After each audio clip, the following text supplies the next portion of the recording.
Sanjeli one વિભાગે JCB જપ્ત કરી કાર્યવાહી હાથ ધરી।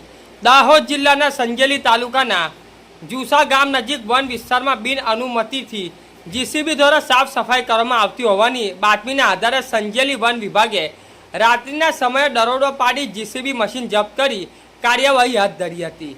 મળતી માહિતી મુજબ જુસા ગામ નજીક આવેલા જંગલ વિસ્તારમાં પરમિશન વગર જીસીબી મશીનથી જમીન સમતોલન કરવાની અને સાફ સફાઈની કામગીરી ચાલી રહી હતી। બાતમી મળતા વન વિભાગની ટીમ તાત્કાલિક સ્થળ પર પહોંચી હતી અને કાર્યવાહી દરમિયાન જીસીબી મશીન કબજે લેવામાં આવ્યું હતું।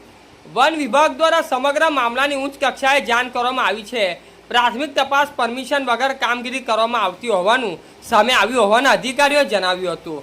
આ મામલે વધુ ઝીણવટભરી તપાસ માટે કેસ ફોરેસ્ટ વિભાગને સોંપવામાં આવ્યો છે। જીસીબીના માલિક સામે ફોરેસ્ટ એક્ટ હેઠળ ગુનો નોંધવાની કાર્યવાહી હાથ ધરી છે અને 24 કલાકમાં કાયદેસર કાર્યવાહી પૂર્ણ કરી આગળ મોકલવામાં આવશે તેવી માહિતી મળી હતી। રિપોર્ટર દિલીપભાઈ હરિજન, સંજેલી।